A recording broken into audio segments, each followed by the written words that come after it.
Ser Podcast. Pues Alana Portero, bienvenida a La Hora Extra, muchas gracias. Muchas gracias a ti, Dani.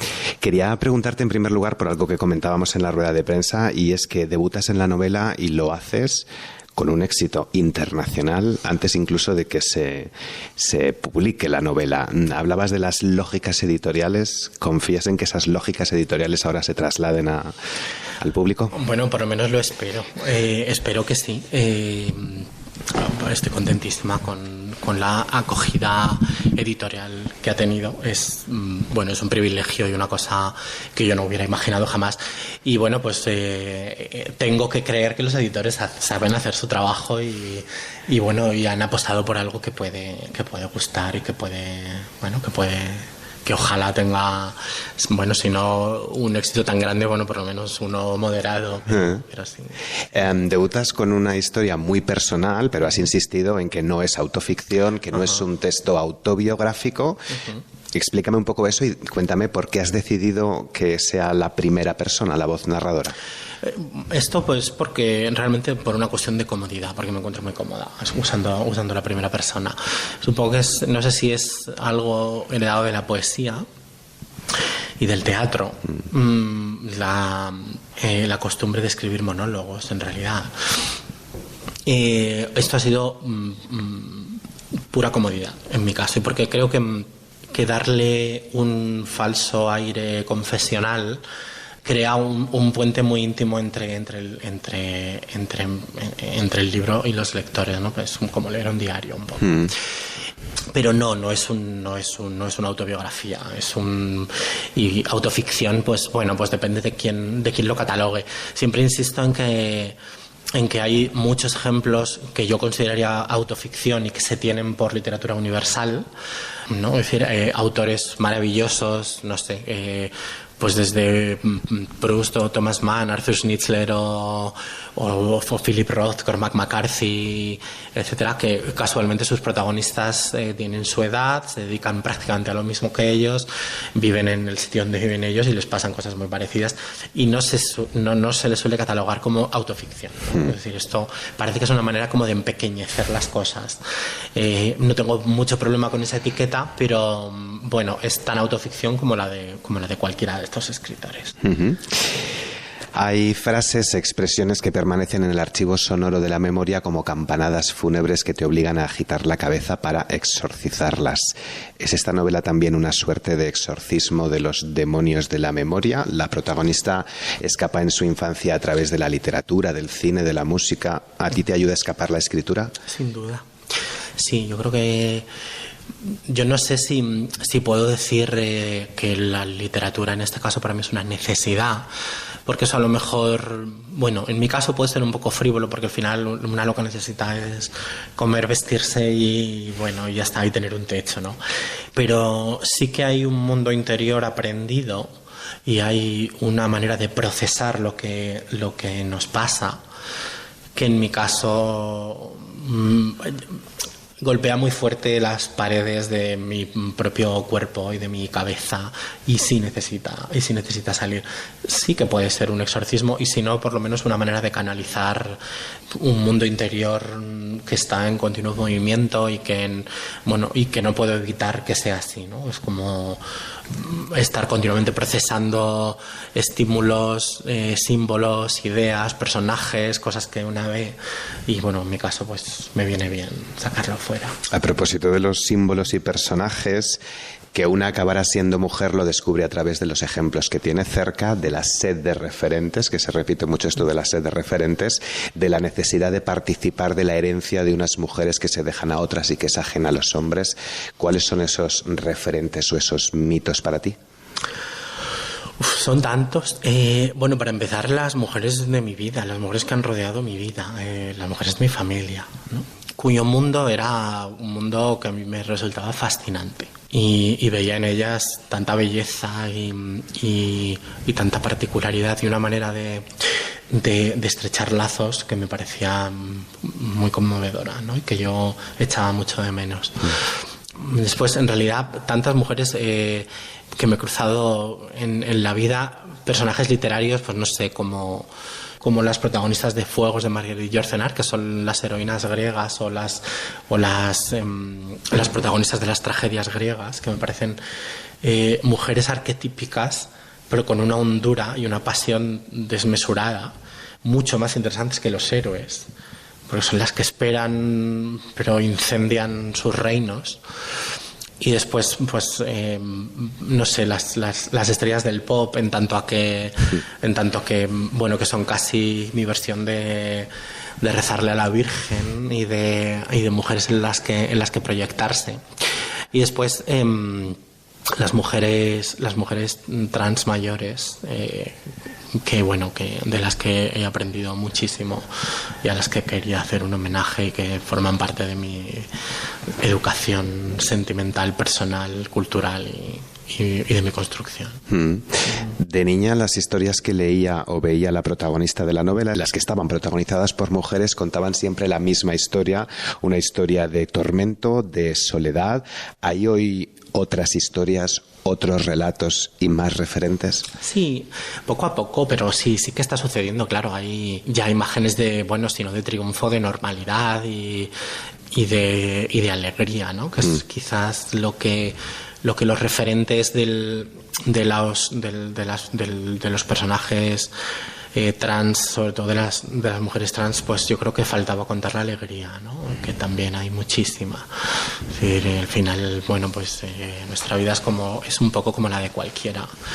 Sí que creo que lo hay. Mira, por ejemplo, la serie Pose, aunque se desarrolla en un ambiente terrible, ¿no? Además, los peores años del SIDA, etcétera, es una celebración de la vida, ¿no? Es una celebración de la alegría, es una celebración del amor, de la comunidad. Y una pues ve, por ejemplo, esa serie y suele terminar sonriendo, ¿no? No sé, la Veneno que hicieron Javier Calvo y Javier Ambrosi, dentro de la tragedia que fue la vida de esa mujer, está llena de humor, está llena de esperanza a través del personaje, que es Valeria Vegas, ¿no?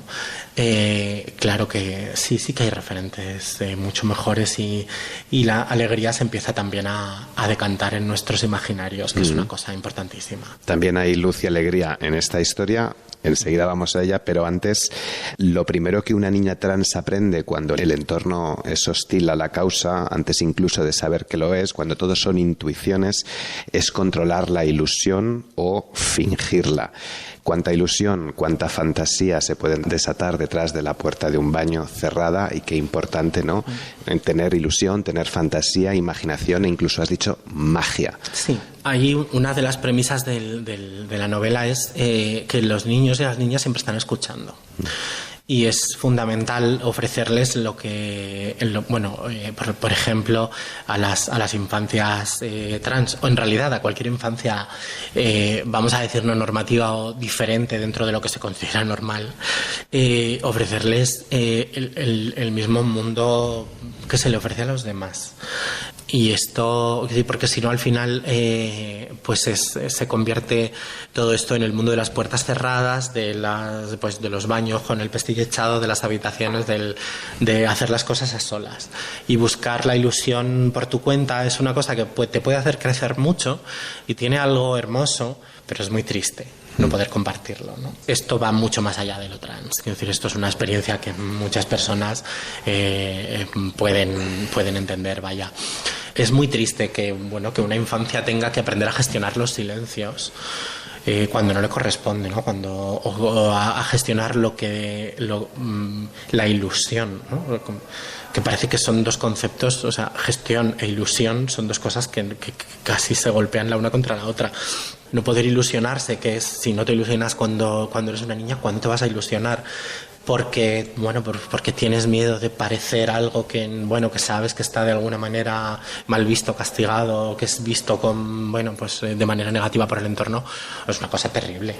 Eso sí que me apetecía mucho contarlo, porque insisto y lo digo siempre, los niños siempre están escuchando y hay que tener cuidado. A propósito de ese entorno, es verdad que es una historia sobre la búsqueda de la identidad, la transexualidad, el inicio de la sexualidad, pero también hay mucho de vidas precarias, que decía Judith Butler, sí, ¿no? De cómo un entorno de violencias transforma, modula el cuerpo y la vida de una persona. Tú escribes cómo antes de definirte tú misma, los demás te dibujaban los contornos con sus prejuicios y sus violencias, y añade Judith Butler que esas violencias y el duelo, que también hay mucho de duelo en esta historia, pueden inspirar una mayor solidaridad. No sé si a ti te ha inspirado Judith Butler o si compartes estas reflexiones. La he leído mucho y me encanta, porque mi opinión es la gran filósofa de la empatía y del intento de comprensión al otro. Creo que es la gran pacifista de nuestro tiempo en este sentido. Quiero decir, es importantísimo hacer el ejercicio literario y al final esto se decanta en la realidad, el ejercicio de la comprensión, el ejercicio de ponerse en la piel del otro, que para eso sirve la cultura. En realidad la cultura no es ni más ni menos que irse prestando zapatos, irse prestando historias, irse prestando vidas, para ver qué tal nos quedan, qué tal nos calzan y qué aprendemos de eso, ¿no? El libro es, entre otras cosas, un intento de eso. Es decir, por eso insisto en el intento de universalidad, en cuanto a que, es decir, si te has puesto en los zapatos de señores y señoras que no tienen nada que ver contigo, ponte en los zapatos de alguien que en realidad se puede parecer mucho más a ti. Es decir, tiene tanto peso en la novela lo trans como lo obrero, como la búsqueda de entender tu propio cuerpo. Eso es una cosa por la que hemos pasado el mundo entero. Tiene tanto peso la familia elegida como la historia de la familia de sangre. Es extraño buscarle como tres pies al gato y pensar que esta novela puede ser ajena a vidas en un principio más normativas, porque hemos pasado casi todo el mundo por lo mismo. ¿Quién no se hace preguntas sobre quién es y quién va a terminar siendo, ¿no? Y sobre quién le moldea, quién nos hace ser lo que somos. Lo adelantabas justo ahora, la clase obrera, la carcoma de la clase obrera está muy presente en esta historia. Hay una reivindicación y también una crítica. Ahora cada vez menos gente parece que se identifica con clase obrera, todo el mundo quiere ser clase media, ¿no? En mi opinión, eso es una gran derrota ideológica, porque la pertenencia a la clase obrera lleva implícito unos lazos que es justo lo que esa clase media aspiracional corta, que son las vidas las vidas detrás de la puerta de tu casa, ¿no? Tienes tantas supuestas comodidades, etcétera, que en principio pues ya no te hacen falta los vecinos, y eso es una pena. Eso, voy a decir, y además es muy frágil. Yo diría que lo de ser clase media es un intento por abandonar algo que te avergüenza, y no deberías. Es decir, ser de clase obrera no es una vergüenza, ni es un problema, ni es nada. Lo que es un problema es la precariedad y la pobreza. Pero ser de clase obrera nos moldea y insisto, lleva implícito establecer unos lazos relacionales con la gente de tu clase, que creo que es de lo que se huye en la clase media, y pues a mí esto me da pena un poco. Sí, porque le das muchas vueltas. La narradora no habla de una conciencia de clase obrera, el padre de la narradora habla de la importancia de que los trabajadores estén unidos dando guerra, y hoy parece que esa conciencia de clase se ha perdido y que incluso la clase obrera se asocia a la extrema derecha. Por eso, es decir, porque han estado muy hábiles también en recoger esa orfandad. Eso es una derrota que viene de los 90 y del aznarismo, y el hacer creer a la gente que todo el mundo podía escapar del barrio y establecerse en realidad en un descampado, que son los PAUs, ¿no? Que al final es una casa con piscina pero en un descampado. Pues vale, no lo veo, y me parece un drama, y insisto, lleva tantas pérdidas, eso encima nos provoca tantas pérdidas y nos aísla de tal manera que de repente somos incapaces de formar el tejido suficiente para pelear por cosas necesarias que se nos recortan, ¿no? Derechos laborales, lo primero. Al final falta ese tejido, ¿no? Pues, en definitiva, piensas que porque vives con una piscina comunitaria, pues ya esos problemas no tienen nada que ver contigo, y eso es fragilísimo. Estás a un mal viento de tener que volver como ha sucedido tantísimas veces en los últimos años, de personas que han tenido que volver a casa de sus padres con 45 años y 4 niños. Es una historia muy dura, pero es verdad que hay momentos muy, muy luminosos, amistades que surgen en momentos y en lugares insospechados, esos referentes en un Madrid gay que se empezaba a abrir públicamente, y es enternecedor, o me ha resultado enternecedor, cómo se entretejen esas complicidades en el barrio, entre mujeres, entre los chicos que son diferentes. Qué importante, ¿no?, esos lazos, y no sé si a lo mejor estas complicidades y la amistad es lo más fuerte hoy políticamente hablando. O sea, estoy completamente segura de ello, y de que sin hacernos fuertes en lo común no vamos a ninguna parte. Y ver eso como una amenaza a luchas mayores es una tontería. Es que lo común nos fortalece y nos protege. Y esto, pues en las personas LGTB lo sabemos muy bien, pero hay muchas personas que lo saben muy bien, como en lo común nos encontramos y en lo común nos protegemos. Es fundamental, y es una idea sin la cual la novela no existiría. Es decir, al final es también la historia de la familia real, la familia que se elige, las alianzas que se tejen, como hay personas que son refugios. Eso es fundamental, y eso lo puede entender cualquiera. Al final, la soledad y la incomprensión y el aislamiento es lo que acaba con nosotras y con nosotros. No sé si te ha dado tiempo a leerlo, pero para mí La mala costumbre tiene algo que dialoga también con La educación física de Rosario Villajos. Estoy leyéndolo ahora mismo. Sí. Estoy leyéndolo ahora mismo, literalmente, porque me encanta que me lo digas, porque el libro me parece maravilloso y ella me parece estupenda. Y sí que efectivamente el cuerpo, los miedos, la noche, la educación, los miedos aprendidos. Sí, me parece que establece un diálogo maravilloso. En definitiva, también es un poco mi generación, y pues que con eso hemos crecido. Mi cuerpo estaba cambiando y empezaba a provocarme verdadera repugnancia. También Rosario recoge el cuerpo de unas adolescentes, como empieza a cambiar y se sienten incómodas en él.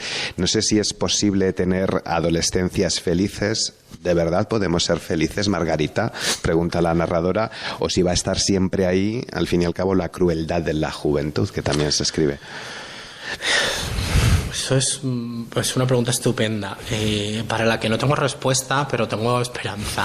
Sí que entiendo que la adolescencia, pues lleva consigo pues igual una serie de ganancias y una serie de pérdidas que pueden ser muy muy duras, y también es una época de transformación. A mí la transformación me obsesiona, ¿no? Por eso mi amor por los mitos, ¿no? Por los mitos clásicos, que son historias de transformación continua. Y claro, la adolescencia, entre otras cosas, es una época en la que es como si estuvieras cambiando dentro de una pupa de un insecto, pero sin la pupa.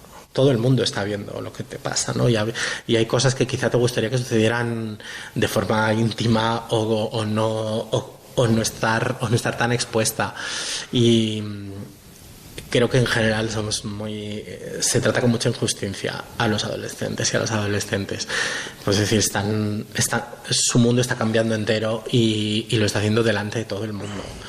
Eso es muy complicado para cualquiera, y eso, pues hay que entenderlo. Es la época de los descubrimientos, y es decir, se puede dar en el mismo día ver, pues no sé, unos dibujos animados, o todavía jugar a algo, y de repente por la tarde o por la noche estar pensando en sexo, en cosas pues bastante más duras, y todo eso sucede a la vez.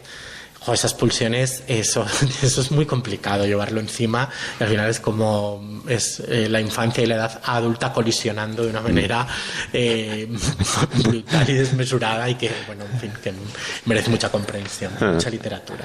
Dice la narradora: las palabras nunca acababan de salir y no tenía herramientas para gestionar algo tan complicado que yo misma me esforzaba por enterrar en la fosa común de las vergüenzas. ¿Hay hoy más herramientas para los jóvenes? Sí, afortunadamente sí que cala la idea de la multiplicidad de la vida, y de que la vida no es solo lo normativo, lo que entendemos por normativo. Y claro, sí, hay otras herramientas. Hay afortunadamente muchas personas que cuentan su experiencia, que cuentan su vida. Hay mejores ejemplos y hay herramientas más benevolentes. Ahí la protagonista de la novela está contando que claro, que como no tiene ningún referente benévolo para explicarse a sí misma, pues todo lo que se le ocurre son cosas feas, porque nunca ha escuchado otra cosa que no sea odio, burla o desdén.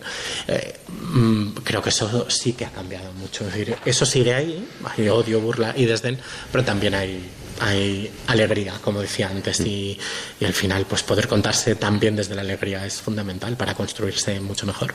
Un par de preguntas sobre Madrid, porque también es un retrato no solo del barrio, sino de la capital, una ciudad, o un retrato de la ciudad del que aquí leemos un poco inexistente, al menos hoy, en la literatura y en el cine. ¿Por qué? Me encanta que me lo preguntes, porque creo que es el tercer gran tema de la novela, o el otro gran tema, el otro pilar, es Madrid. Bueno, pues porque Madrid, es por su deriva política y por los estragos de la misma, se ha convertido en una ciudad que se parece muy poco a sí misma. Se ha convertido en otra cosa. Y eso es muy triste y además es injusto. Yo necesitaba escribir una carta de amor a Madrid también, porque Madrid ha sido una ciudad maravillosa y creo que en algún caso ese espíritu sigue estando por ahí.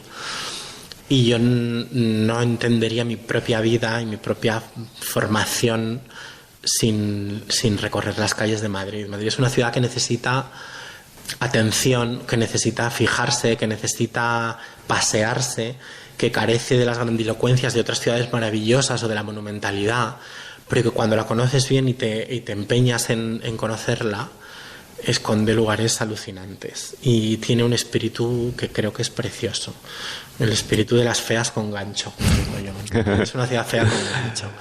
Y ese encanto sí estoy muy de acuerdo en que está muy perdido, y ahora pues no está de moda hablar de Madrid en buenos términos, y lo entiendo porque es muy hostil, pero cuanto más nos empeñemos en esa hostilidad, menos queda. Quiero decir, al final el relato construye un poco de realidad, y me apetece también decir, bueno, Madrid puede ser una ciudad maravillosa. Y esos callejones, esos lugares con encanto que están o cada vez más ocultos o también desapareciendo, porque con el tiempo el barrio se había convertido en zona de bares y pequeños comercios. Hoy parece que toda Madrid y cualquier barrio es una zona de comercios, más bien grandes que pequeños, grandes cadenas y bares. Absolutamente. Antes, no sé, hace 25 años pasabas por Gran Vía y había 16 cines y no sé, es que te podías encontrar tiendas de botones de repente. Claro, al final, pues Madrid ahora mismo es la ciudad de las franquicias. Es un franquiciado constante que efectivamente está borrando esas huellas maravillosas que ya casi solo se pueden leer en las plaquitas, ¿no? Que a mí es algo que me sigue pareciendo conmovedor y maravilloso, y que animo a que todo el mundo que pase por Madrid lo haga, que es leer la cantidad de plaquitas que hay por los edificios y de repente encontrarte, no sé, una tienda de Inditex, pero encima una plaquita que dice que Víctor Hugo terminó de escribir Los Miserables en esa casa, o bueno, etcétera, etcétera. Entonces sí que pues toda esta venta de Madrid está borrando esas huellas, y es una historia muy triste. Por eso, bueno, pues está bien contarlo antes de que desaparezca del todo, y bueno, y quizás sí se contribuye a que ese espíritu se mantenga un poco. Y ese retrato del Madrid de la heroína, también de las drogas y un poco abandonado, ¿es un proceso un poco político y social similar al que se está viviendo en los barrios? Pues está muy bien visto eso. Sí, quiero decir, al final la droga en la gran masacre que fue la heroína a finales de los 70 y durante casi toda la década de los 80, tenía intenciones políticas muy serias, y eso, bueno, pues cualquiera que haya investigado un poco sobre el tema lo sabe. Es decir, fue una manera de acabar con un tejido vecinal importante, con unos movimientos políticos muy serios, y destrozó generaciones enteras. Ahora esto se hace de manera, entre comillas, amable, que es aislando a la población, pues eso, en estas viviendas en las que no tienes que salir de la frontera que marca la valla del Pau para vivir prácticamente. Y pues eso, los franquiciados, es decir, que todo esté tan dirigidísimo. Sí, es una manera de borrar también necesidades, es una manera de borrar expresiones, una manera de borrar inquietudes, de borrar energías, de diluir energías en el consumo y en mantenerte en tu casa. Eres medievalista de formación, te encanta además la mitología. Aquí utilizas, lo hemos dicho, la mitología clásica para crear otros seres también mitológicos, ¿no? Esa vecina, esa trabajadora sexual, la maravillosa Margarita, Eugenia y todas las demás. Es un poco una justicia a la épica, ¿no? de todas esas mujeres. Sí, bueno, hay cantidad de mujeres que son grandiosas por sí mismas, pero a mí me apetecía escribir también una pequeña historia de mitología, un cuento de brujas, un cuento de oráculos y mujeres sabias, y ponerles esa corona, porque me apetece mucho pues coronar a todas esas figuras femeninas maravillosas, y eso lo hago pues desde mi imaginario personal, que es la mitología, que es lo que me ha acompañado siempre, y trasladarlo a la actualidad, a lo mundano, pues es mi manera de engrandecerlas aún más. Termino con el título de la novela. Te hemos preguntado por qué la mala costumbre, y nos has dicho en primer lugar que responde a la falta de comunicación. La prostitución es uno de los grandes debates de hoy, también lo ha sido la ley trans. A la narradora la prostitución le parece una opción honrosa, dice. No sé qué posición tienes tú en torno a la legalización de la prostitución y al debate que hay, a la falta de comunicación quizás en el feminismo, una mala costumbre hoy en el feminismo. Pues quizá, pero al final son debates que se dan sin las implicadas. Todo el mundo habla del trabajo sexual menos ellas. Entonces, claro, pues eso no puede ser. Mi posición es pro derechos, es que ellas digan lo que necesitan y actuar en consecuencia. Es decir, no son mujeres que necesitan ser rescatadas. Esos son las víctimas de trata, que es otra cosa, y eso es un horror. Eso es un horror, y eso lo ve cualquiera. Y esas mujeres, claro que necesitan ser rescatadas, pero del mismo modo que lo hacen las temporeras de Huelva, a las que obligan a trabajar en condiciones absolutamente miserables, y bueno, pues no, que es decir, eso parece que asusta menos, ¿no? Que es menos traumático. Pero las trabajadoras sexuales lo que tienen que hacer es tener el espacio para hablar por ellas mismas y decirles a las salvadoras blancas y a mí misma, si es necesario, qué es lo que necesitan, cuál es su vida, qué les pasa. Bueno, y poco más podemos hacer. Es decir, a mí entrar en cuestiones morales ni me corresponde, ni me interesa, ni tengo por qué decirle a otra mujer cómo se tiene que ganar la vida. Es que no está en mi mano hacer eso. Aunque no me guste, a mí no me gusta que mi madre se haya dejado en la salud fregando escaleras. Eso me repugna. Y cuando se establece esa comparativa cuando se niega esa comparativa entre el trabajo sexual o el trabajo semiesclavo de muchas limpiadoras o de temporeras, etcétera, eso es una cuestión de moral, eso es moralina.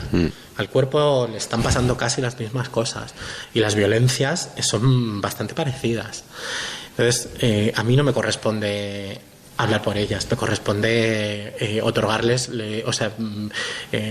quitarme de en medio y que ellas digan lo que tengan que decir y yo aprender, y ya está.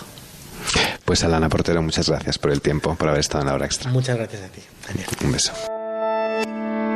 Cadena SER. La radio.